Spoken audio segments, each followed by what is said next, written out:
Bismillahirrahmanirrahim. Assalamualaikum warahmatullahi wabarakatuh. Masya Allah, masih semangat ya. Subuh-subuh, hujan-hujan. Masya Allah, alhamdulillah kalau masih kasih kita nikmat bisa berkumpul. Apalagi hujannya luar biasa. Alhamdulillahilladzi khalaqal insana min tin, tsumma ja'ala naslahu min sulalatin min ma'in mahin, tsumma sawwahu wa nafaqa fihi min ruhihi, fatabarakallahu ahsanul khaliqin. Allahumma shalli wa sallim wa barik ala hadzal nabiyyil karim, habibina wa syafi'ina wa maulana Muhammadin wa ala alihi wa sahbihi wa man tabi'ahu bi ihsanin ila yaumiddin, amma ba'd. Qala Allah ta'ala fi kitabihil karim, a'udzu billahi minasy syaithanir rajim. Bismillahirrahmanirrahim. Subhanalladzi asra bi'abdihi laylan minal masjidil haram ilal masjidil aqsa alladzi barakna hawlahu linuriyahu min ayatina innahu huwas sami'ul basir. Wa qala Rasulullah sallallahu alaihi wasallam, man syahida al-'isha fa ka'annama qama nisfa lailatin wa man syahida as-subha faka'annama qama lailan. Hadratul Mukarram yang sangat semakin hormati Ketua DKM Masjid Al-Fatih Ustaz Anwar Sani beserta seluruh jajaran yang saya hormati, para asatidz, para guru seluruhnya, baik yang hadir maupun yang belum kesempatan hadir, para hujaj, para tokoh masyarakat, serta seluruh jamaah Masjid Al-Fatih yang insya Allah kita semua dalam rahmat dan lindungan Allah Subhanahu wa Ta'ala. Amin ya Allah ya Rabbal Alamin.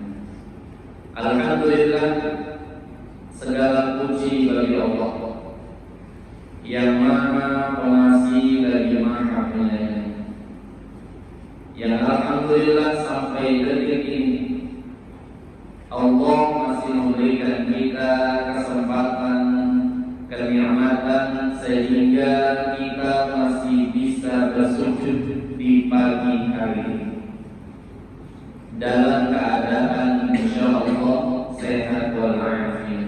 Sehat, alhamdulillah rabbil alamin. Karena kita bisa berkumpul di masjid, kemudian kita bisa sholat berjamaah di masjid, itu adalah kenikmatan yang luar biasa. Kenikmatan yang luar biasa. Mudah-mudahan kita yang hadir di sini termasuk ke dalam hamba-hamba pilihan Allah. Amin ya Allah ya Rabbal Alamin. Karena hujan-hujan kan, ini suasananya kalau ngikutin hawa nafsu enaknya masih di atas kasur ya. Bungkel gitu kalau bahasa waktu kasih, masih selimutan ada saja.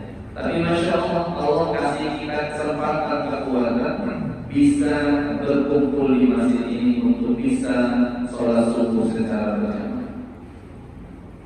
Dan ini kenikmatan yang luar biasa. Karena kalau kita lihat survei riset Indonesia Muslim Report, itu di Indonesia saja, kalau di dunia kan umat Islam kurang lebih hampir 2 miliar. Di Indonesia saja seluruh penduduknya kan hampir 282 juta. Yang Muslim 87% kurang lebih. Kalau dipopulasikan 242 juta. Ternyata berdasarkan riset dari Indonesia Muslim Report itu, ternyata yang sholat umat Islam di Indonesia itu hanya 38,7% yang sholat, dan yang istiqomah sholat di masjid itu hanya 4-6% dari 245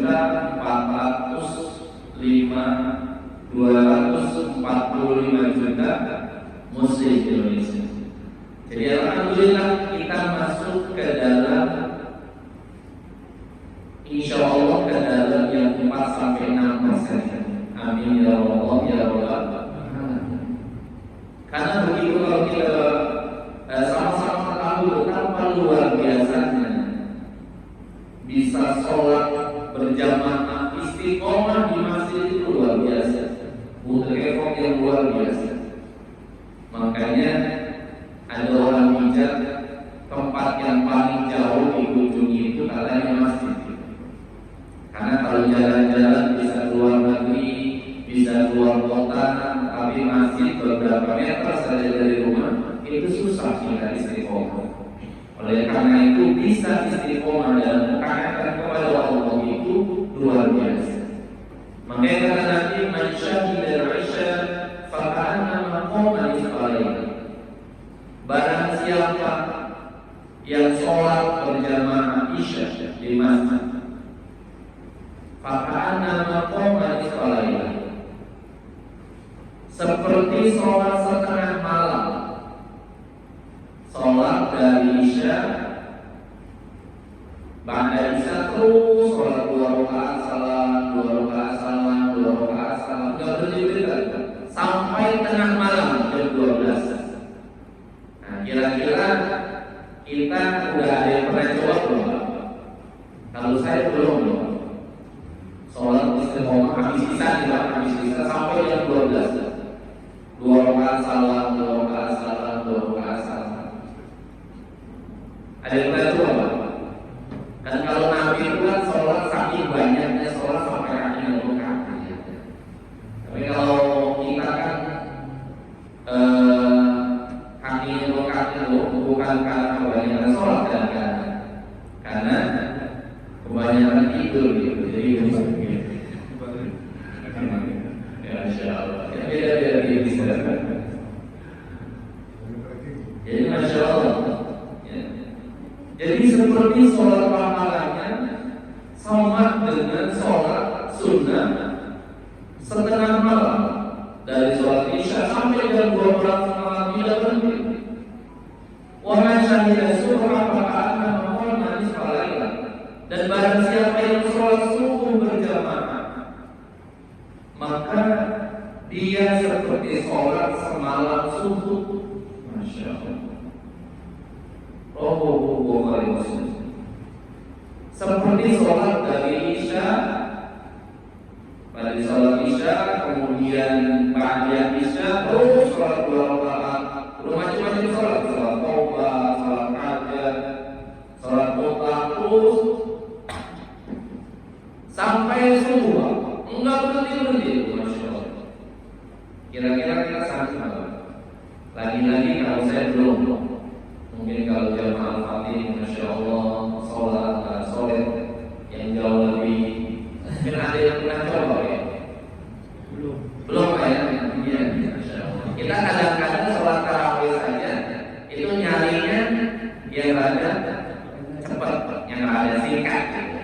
Mau sholat di mana? Di sono ada yang cepat. Kadang-kadang kita imamnya di mana? Ada ustaz yang imamnya Masya Allah mana-mana, suaranya kori yang bukan saya. Itu biar sholatnya suaranya enak, tetap ada yang jawab dia. Ustaz suaranya enak banget, alhamdulillah. Cuma lama Ustaz. Kadang-kadang kalau lama Dalam tanda petik ada yang protes begitu. Jadi kalau cuma apa, Masya Allah, kita ini kan masih ya terus mudah-mudahan mau berikan kesempatan untuk bisa merasakan nikmatnya sholat. Jadi Masya Allah, pahalanya luar biasa. Kenapa pahalanya luar biasa? Karena sholat yang paling berat kata Nabi. Ini baru buku walimah ya. Jadi sholat yang paling berat kata Nabi. Asmaul sholat ala al-munafiqin, sholat al-isya wa sholat al-fajr. Sholat yang paling berat bagi orang-orang munafik itu sholat isya dan sholat fajr, sholat subuh. Itu sholat yang paling berat. Walau ya'lamuna ma fiha ka'lamuna walau rabu. Kalau seandainya orang tahu betapa besarnya keutamaan sholat isya dan sholat subuh itu, tanpa mengesampingkan sholat maghrib, sholat subuh, sholat asar, maka mereka akan mendatanginya walaupun sambil merangkak. Luar biasa. Makanya kita bersyukur subuh ini Allah berikan kenikmatan kita bisa sholat. Hadirin yang dirahmati Allah Subhanahu wa Ta'ala. Oleh karena itu, bahkan karena pahalanya seperti haji dan umrah. Man sholat subuh fi jamaah, siapa yang sholat subuh berjamaah, summa jalasa, kemudian dia duduk, yadhkurullah hatta taqul syams, kemudian dia berzikir sampai terbit matahari, tsumma qama fa shalla rak'atain, kemudian dia bangun untuk sholat 2 rakaat, qala bi hajjatil umrah, dia mendapatkan pahala seperti haji dan umrah. Masya Allah. Jadi kadang-kadang kita ini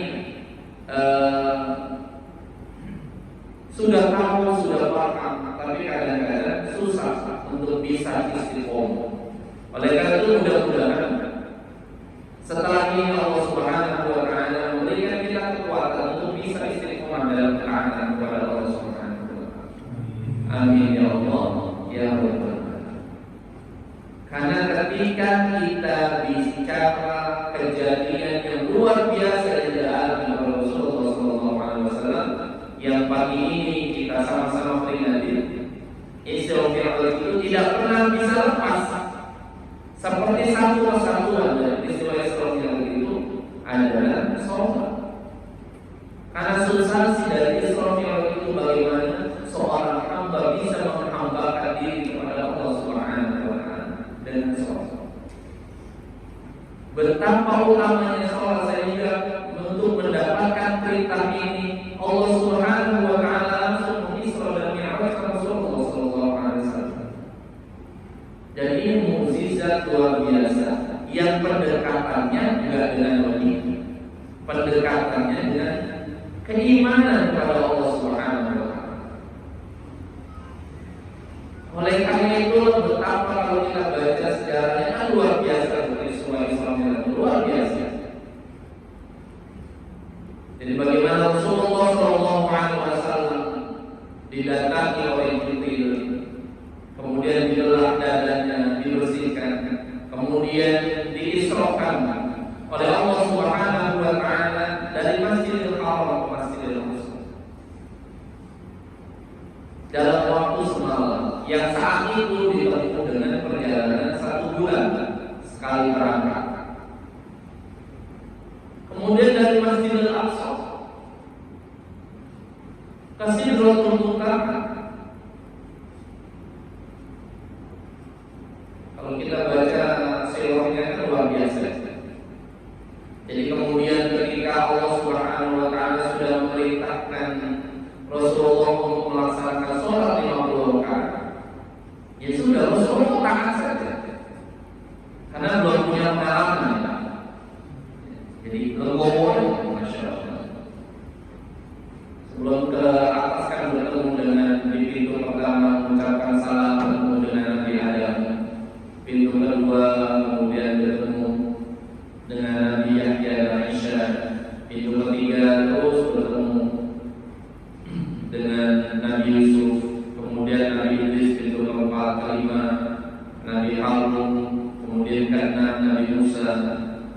ketujuh Nabi Ibrahim mendapatkan perintah sholat. Baru ketika kembali, pas ketemu lagi dengan Nabi Ibrahim berkata, maaf dulu. Apa yang diwajibkan, apa yang diperintahkan untuk umat? Khamsina sholatan, sholat 50 rakaat. Kata Nabi Musa, wajib balik lagi, minta keringanan kepada Allah Subhanahu wa Ta'ala. Dalam misalnya seperti dalam Bukhari Muslim, hadis ke 1380.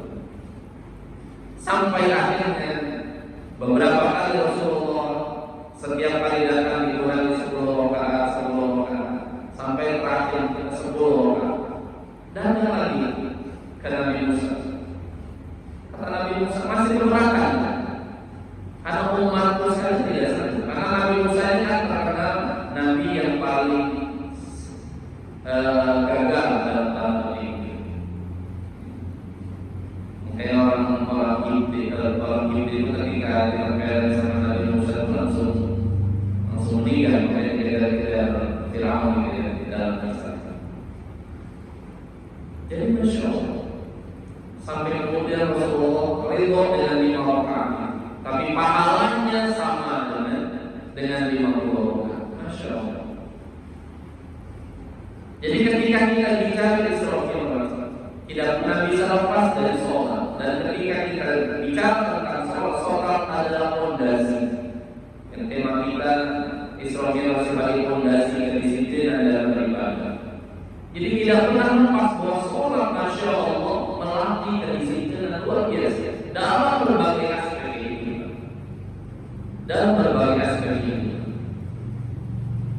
Oleh karena itu hadirin yang dirahmati Allah Subhanahu wa Ta'ala, apa implementasi dari Isra Mi'raj dalam kehidupan kita sekarang?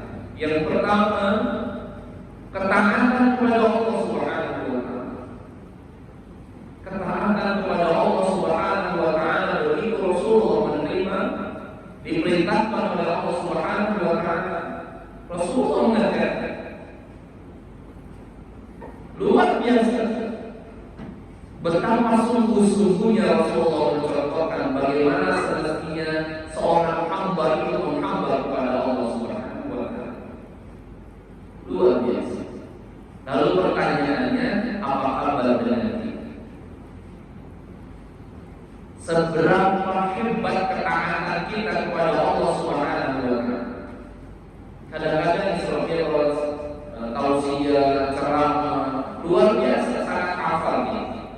Tapi kadang-kadang Allah Subhanahu wa Ta'ala terus memotivasi kita. Jadi jangan sampai hanya sebatas rutinitas. Jadi bagaimana sholat membuat kita menjadi hamba-hamba yang betul-betul taat kepada Allah Subhanahu wa Ta'ala. Jadi walaupun ada keringanan, tidak meremehkan keringanan itu. Kan sholat itu Masya Allah, Allah sudah sangat baik sekali. Sholat nggak bisa berdiri duduk boleh, kalau nggak mampu berdiri. Nggak mampu duduk berbaring boleh. Ya, Masya Allah, selamat datang guru saya. Akhirnya dia bisa dirubah ini. Selamat. Selamat datang. Saya kira ada. Jadi luar biasa. Apakah bagian kita? Seberapa besar pengaruh sholat kita dalam kehidupan kita sehari-hari? Karena Isra Mi'raj itu dengan sholat melatih kita, menguji ketaatan kita kepada Allah Subhanahu wa Ta'ala. Oleh karena itu betapa pentingnya sholat. Nggak bisa duduk, begitu banyak proses dalam sholat. Nggak bisa berdiri duduk, tidak bisa duduk berbaring, tidak bisa sempurna berbaring, sekedar dengan isyarat. Dan itu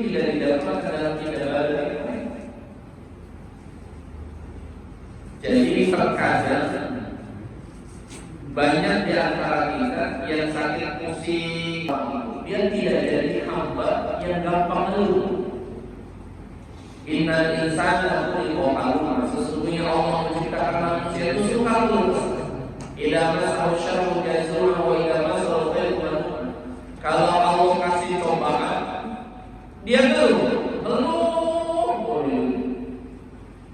Di status isinya keluhan, di status WA, di Facebook isinya keluhan, di TikTok isinya keluhan.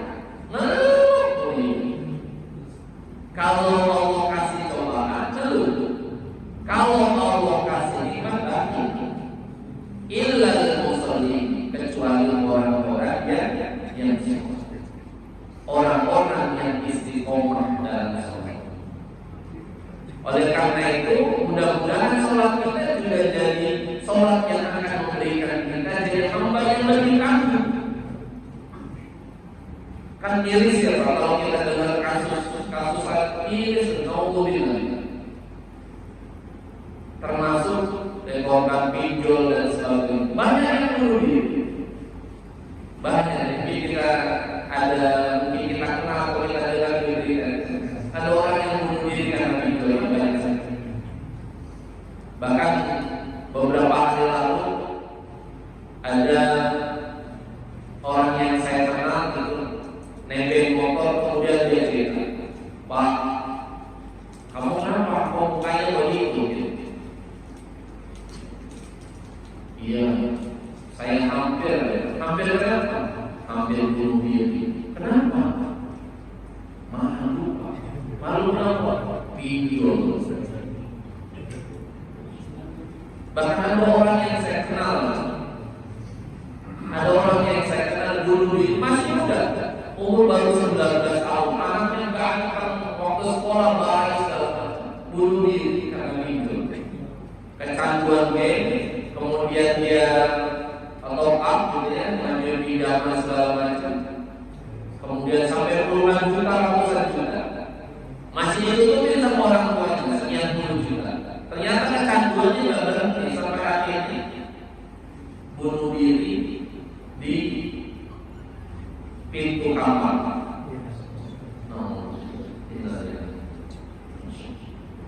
Oleh karena itu salah satu indikator kualitas baiknya seseorang, dia jadi hamba yang tidak gampang ngeluh. Kalau Allah kasih nikmat dia bersyukur, kalau Allah kasih ujian dia bersabar. Kan kita ini kata Nabi akan jadi hamba yang luar biasa karena dua. Ajaban yaqul mu'minina amrullahu laqul wa laysa dzalika li ahadin illa lil mu'min. In asabatu sarra syahra fa kana khairun lahu wa in asabatu dharra fa kana khairun lahu.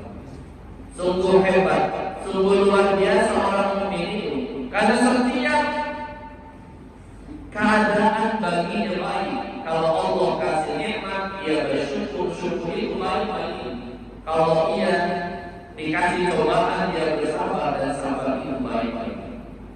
Oleh karena itu, mestinya ketika baik kualitas sholat kita jadi hamba-hamba yang semakin tangguh dalam menjalani. Karena setiap kita tidak mungkin gak ada masalah. Kecil, besar, itu masih ada di sana. Jadi gak mungkin. Kadang-kadang kita cerita ngeluh ke sahabat kita, belum tentu yang kita cerita itu senang dengan kesusahan. Bisa jadi orang yang kita curhat kita itu justru dia senang dengan penderitaan kita. Allah ada. Oleh karena itu jadikan Allah Subhanahu wa taala sebagai tempat. Kalau baik kualitas sholat kita, insya Allah kita akan menjadi pribadi-pribadi yang lebih tangguh apapun cobaan yang Allah berikan kepada kita. Apapun cobaan, sebesar apapun cobaan, kalau baik kualitas sholat kita, insya Allah Allah Subhanahu wa taala akan memberikan kita kekuatan lebih besar dari masalah yang kita. Amin ya Allah, ya Allah. Semoga kita menjadi pribadi-pribadi yang terus berusaha memanfaatkan waktu sisa waktu umur yang Allah berikan kepada kita untuk terus bisa memperbaiki kualitas ibadah ini, sehingga ketika kita kembali kita wafat dalam keadaan husnul khotimah. Amin. ya Allah ya Rabbal Alamin. Itu saja yang bisa saya sampaikan. Mohon maaf bila ada kesalahan dan kekeliruan. Billahi taufiq wal hidayah. Wassalamualaikum